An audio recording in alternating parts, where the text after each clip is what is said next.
Ryan Parrott, you're a madman, I tell you. A madman with whatever you're setting up for this next arc of Mighty Morphin Power Rangers in the comics, because with one arc ending, another one opens up right away. So, what the hell are you planning, mate? So, MMPR issue 50 had a lot of crazy things going on in it. A lot of crazy things. I mean, this is the end of the Necessary Evil, and we're already setting up the next arc that is coming out next month. Like, Ryan does not mess around. He is already setting up the next arc. I mean, no breather next issue. We're jumping right back into it, which is really freaking crazy when you think about it. Like, that is crazy. So, this issue picks up where we last left off with 49, where the Rangers look like they're in trouble. Things weren't looking good for them. And this is where they make their big comeback against the villains. This is where they make their awesome comeback. So, Dane and the Stone Canyon Trio face off, where the Stone Canyon Trio finally get to prove themselves, which is a really great moment, because the Stone Canyon Trio, ever since Necessary Evil started, or ever since Dane showed up, have been struggling to win their fights. They've not been pulling through, they've been struggling to win and stuff like that, and this is the issue where they finally pull through and actually get a good win on them. So that's great to see that these guys finally get the win in this issue. So what their plan is basically change the weapons around. They switch them around and they basically throw them off guard, because Dane has seen everything they've done so far. So they're like, let's do something he hasn't seen before. So what everyone does, apart from Tommy, because Tommy goes to help Jason in the Tiger Sword, which I'll get to later, everyone just jumps into action and they beat Dane so badly that he needs to retreat. He retreats, and what Dane does when he retreats, he frees Lord Zedd from his prison, and that's really crazy, because you think Lord Zedd and Dane are going to team up in the next story arc, and Dane's like, nah man, I'm out of here, and Dane just teleports away and gets out of Dodge as fast as he can. So Dane is still out there in the Power Ranger comic universe. He's still a thing. He's not defeated. He's not contained in a jar at the end. He's still out there roaming the universe, which is really crazy. So hopefully we'll see him soon, because a lot of people were saying in my predictions, oh, I hope Dane comes back. I hope Dane is going to be in the next story arc. I'm like, nah, they're probably, and I kind of doubted them, I'll be honest. I was like, nah, Dane's going to get defeated, that he's been an antagonist in the entire story arc. He's not going to get away, and I was wrong. He got away in this story arc. Like, I didn't think he would be getting away, but Dane got away, which is really crazy. So, to everyone who said Dane might escape, props to you. You were right the whole time. So maybe he'll play a role in the next story arc. Who knows? But it looks like him and Lord Zedd, his friendship is now ended, or their business ship is now ended. So maybe Dane's going to go out there, and maybe we'll actually get to see him interacting with Kruger, or Doggy Kruger sometime. Who knows? But Dane is a character I would love to learn more about, and I hope we get to learn more about him in the nearby future. So Dane is still out there. So after that, we then focus on Tommy and Jason teaming up. They come together and they're fighting Garrison Vox in the Blue Omega Ranger Zord.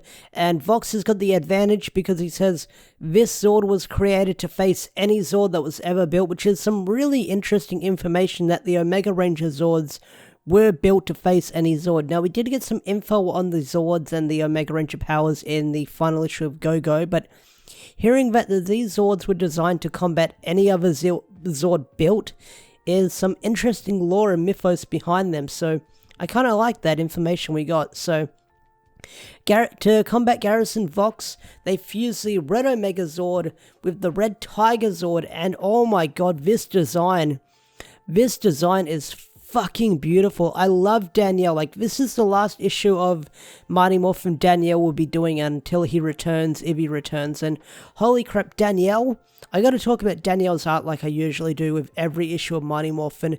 His artwork was so on point this month, like, it always is. But seeing the design for the Red Tiger Zord fused with the Omega, the Red Tiger Zord, that's what we're gonna call the Red Tiger Zord. Seeing the Omega Ranger Zord fused with the White Tiger Zord, and that design is so sleek. I love it. I mean, I love it when the comic gives us original fused Zords,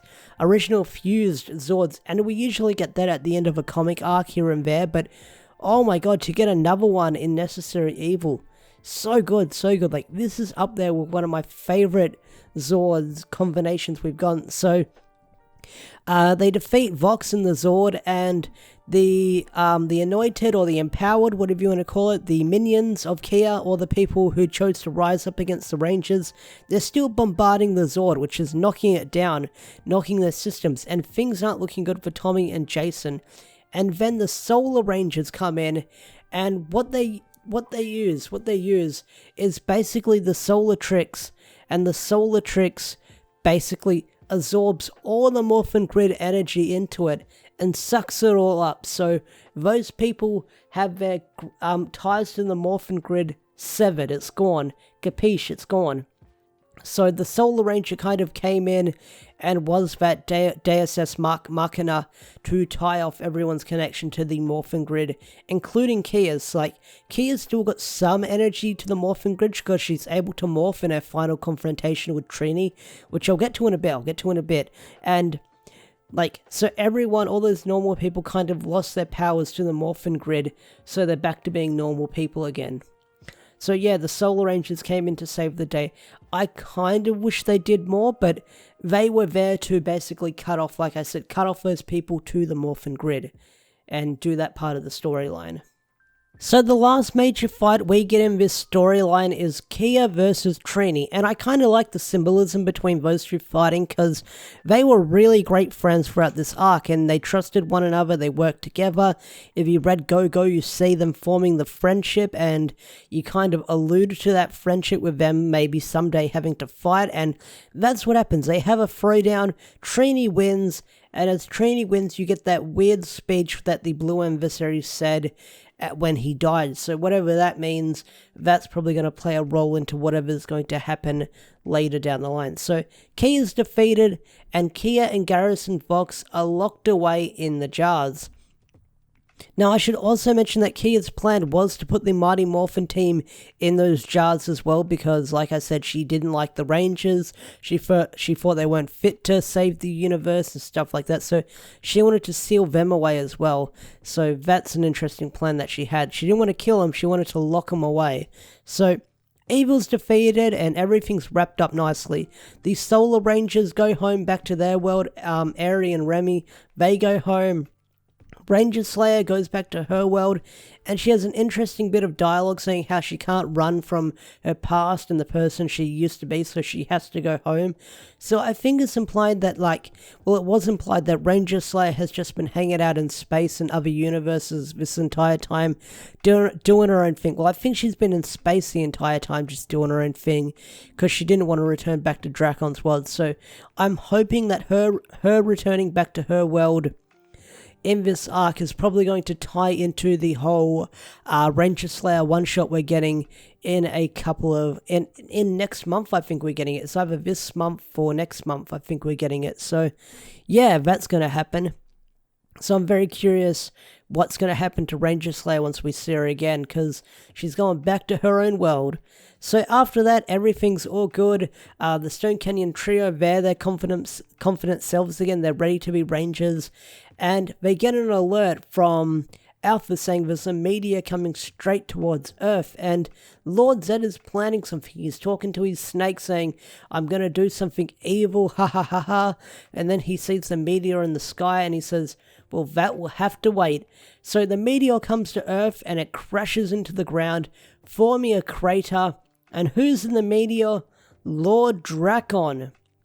Fucking yeah, Lord Drakkon. So Lord Drakkon returning raises so many questions with everything going on in this comic right now. Like, if you didn't read the other cover story that I talked about in a video, it kind of hinted that Lord Drakkon would return and maybe be the next antagonist of the next upcoming arc, but that's not the case, because when Lord Drakkon arrives on Earth, he says, they're coming, and he's got this terrified look on his face that whatever he saw is strong enough to scare Lord Drakkon. So whatever that is, I am very, very curious to find out whatever that is. Now, we kind of have a hint of it because of the cover story of issue 50, like the alternate cover that you get if you get alternate covers and stuff like that. So whatever that is, that's probably what scared Lord Drakkon. But Lord Drakkon went to being this big alpha, this big powerful being like a couple of issues ago, like 2 years ago, and now when he returns, he's shit scared of whatever this is. So I am very,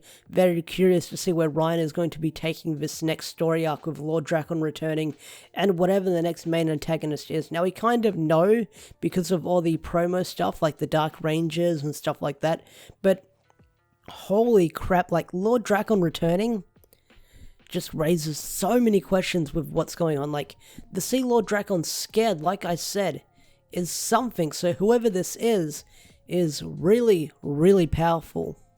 But anyway guys, that's my review / recap of Mighty Morphin Power Rangers issue 50.